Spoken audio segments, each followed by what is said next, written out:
guys, and I'm here again and welcome to my YouTube channel. Today video we're gonna have a makeup garbage challenge tutorial. So, with foundation sa ating mukha. At ngayon lagyan natin ng palaman. Parang peanut butter lang to na ilalagay sa mukha. Pagkatapos, masimasin ko lang ng mabuti para ang aking buong mukha ay malagyan. Ano ba itong ginagawa ko sa mukha ko? Nagmukha tuloy klipat sa kahimas. Tama kaya itong ginagawa ko? Mali daw. No, way. No way. Ito ang gagamitan natin. Yeah. Tinig. Ngayon, ito pala ang tama. Kailangan gamitan natin ng Sponge Beauty Blender para maayos yung pag-blend, hindi yung magmukhang klipat. Mas maganda kung gagamit tayo ng Beauty Blender dahil makikita natin ang magandang result at flawless skin pagkatapos. Kaya ipagpatuloy lang natin ang pag-blend sa ating mukha. At ngayon naman, dito tayo sa aking kilay. Alam nyo na, kilay is life. Hindi kumpleto ang araw pag walang kilay. Kaya gagamit lang tayo ng maliit na brush at ibabrush lang natin hanggang sa ma-blend natin ang brown shade eyebrows. At hanggang sa magmukhang natural ang ating kilay. Dahil manipis lang ang aking kilay, katulad nyo, baka manipis din yung mga kilay ninyo. So, ganito lang ang mga tips paano natin gagawin ng ating kilay na mukhang natural lang siya tingnan. Ngayon, para malinis tingnan, gagamit tayo ng maliit na brush at lagyan natin ng white contouring liquid highlights ang bawat gilid. Ma-shape natin ng maayos ang ating mga kilay. Pwede nyo ding gayahin ang ginagawa ko. Tips ko lang sa inyo para magkaroon kayo ng idea kung paano magkaroon ng magandang kilay. At ngayon naman, para sa aking half cut crease, maglagay tayo ng red shade eyeshadow palette. Kumbaga parang may kinukulit ka sa iyong mata. So, ganito ang gagawin mo. So, kaya gumawa tayo nito para may shape o kaya mukhang malalim tingnan ang ating half cut crease. Because the design of my eyes is like a Chinese charis. Dahil wala talagang kaguhit-guhit ang gitna ng aking half cut crease. O yun bang kalahating hiwa na tupi sa ibabaw ng aking pilik mata. Pag tiningnan, parang malaki yung eyeball. Pero pag minsan, may mga tao ding mas na-attract sila doon sa mga parang Chinese or inchik-inchik na mata. Ito na ang aking smoky eyeshadow. Pero hindi pa ako tapos dahil gagawa pa tayo mamaya-maya ng wing. At ngayon, mag-a-add lang ako ng semi-gold shade eyeshadow palette para magkaroon ng shimmering effect. Siyempre, sa kabila din, maglagay tayo ng semi-gold eyeshadow palette para magpantay. And add more brown shade para sa ating half-cut crease. Ngayon naman, umpisahan ko na ang aking pagguguhit. Gagamit lang ako ng wing black eyeliner para sa ating wing. Actually, ang paggawa ng wing ay isang strategy para makuha natin ang magandang proportion at para magmukhang masigla or alive na alive ang ating mga mata. Para pag pinikit natin na ating mata is magmukha siyang mahaba. Mix this unstoppable makeup trick and never-ending beauty treat. Ito ay nakakatulong sa atin para makuha or ma-achieve natin ang tamang hugis. At ngayon, guguhitan ko ang aking lower lash line. So, ang tawag dito, cut wing eyeliner. All the drama of cut wing liner is flipped to the bottom lash line. Yung parang baliktaran lang ang guhit na bawat side, inner and outer lash line. Alam nyo ba ang paggamit ng eyeliner sa baba ng ating mata or lining bottom, pag tinitingnan ng ating mata, parang may malakas na kapangyarihan, parang si Darna o kaya si Superwoman o Wonder Woman or kaya si Catwoman. At ngayon, nag-a-add pala ako ng white shade pencil eyeliner. Parang may highlights daw yung gilid ng ating waterlines. Ngayon naman, mag-a-add ako ng white liquid contour highlighting. Brown contouring stick para sa ating cheeks, sa ating jawline, sa ating forehead. At gamitan natin ng brush para i-blend natin ng maayos para makuha natin ang magandang dimension sa ating mukha. At sa paglagay ng ating brown contouring, kailangan ilagay natin sa ilalim ng ating cheekbones. At para may ukit natin ang hitsura sa ating mukha, at magmukhang payating na ng ating ilong, ang ating forehead, ang ating cheekbones, at saka ang ating jawline. At i-blend lang natin ng maayos at gamitan natin ng brush or beauty blender sponge. Actually, need talaga ng more darker shade dahil magbibigay ng magandang shape sa ating mukha para mabigyan natin ng magandang kakalabasan sa ating mukha at lalong-lalo na sa ating cheekbone. Actually, maganda to sa mga beginners dahil magkaroon kayo ng malawak na beauty routine. At ngayon naman, naglalagay ako ng highlighter liquid drops.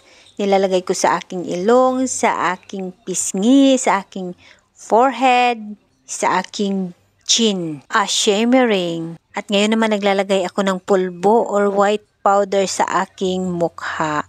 At ngayon naman mag-nose contouring tayo. Gagamit tayo ng brown shade powder contouring palette. Ang pagkukontour sa ating ilong ay nakakatulong din para magmukhang matangos or slim ang ating ilong tingnan. Add more shimmering powder. Shimmering makeup, ginagamit yan para pang-highlight sa ating mga balat. At mag-a-add ako ng blush on sa ilalim ng aking cheekbone. At gamitan mo ng brush at i-brush mo lang pataas ng iyong pisngi. Ngayon naman gagawa ako ng design at ilagay ko sa gilid ng aking pisngi, pataas at papunta sa gilid ng aking forehead. At medyo sulitin na lang din natin, dami-damihan natin ang paglagay ng star sa ating mukha.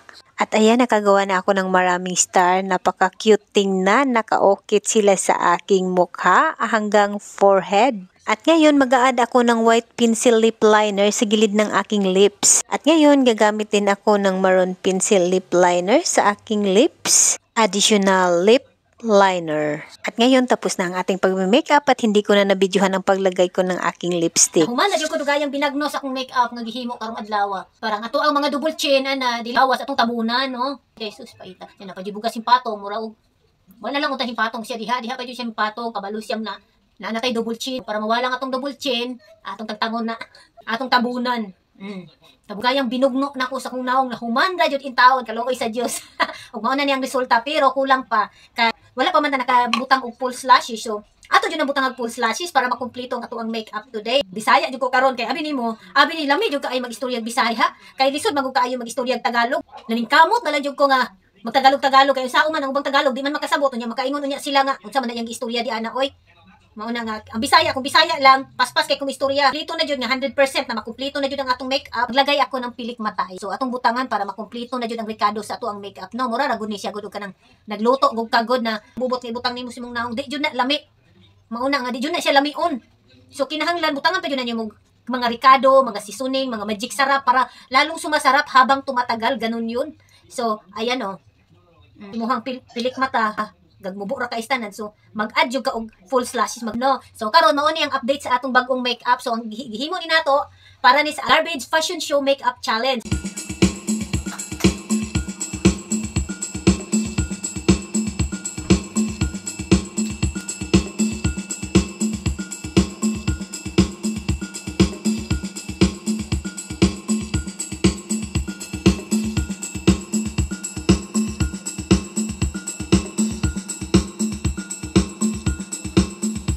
And now, let's welcome our garbage bag outfit fashion shoot challenge, other known as Trashun. At ngayon, ang gagawin natin nito is isusuot natin sa ating ulo. Gawin nating headdress. Ayan. So, para siyang takip ng basurahan, no, di ba? Ayan, ituturo ko sa inyo kung paano ko ito ilagay bilang headdress sa aking ulo. So, ilagay natin.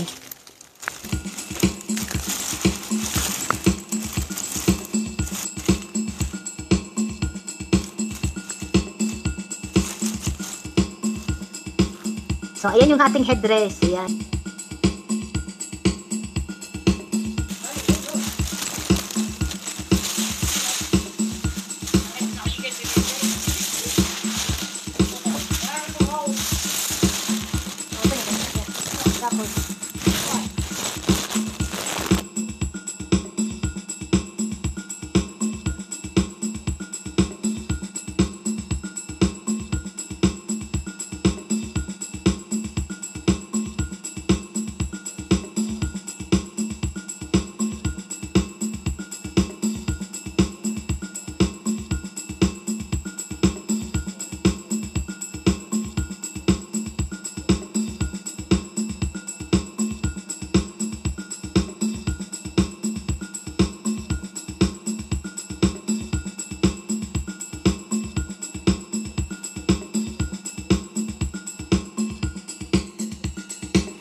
sabing, if someone putting you down, mahalin natin sila tulad ng pagmamahal natin sa ating kalikasan. At huwag nating hayaan magkalat ang plastic sa lansangan. Ilagay natin sa tamang basurahan. Be part of the solution, not the pollution. And I thank you.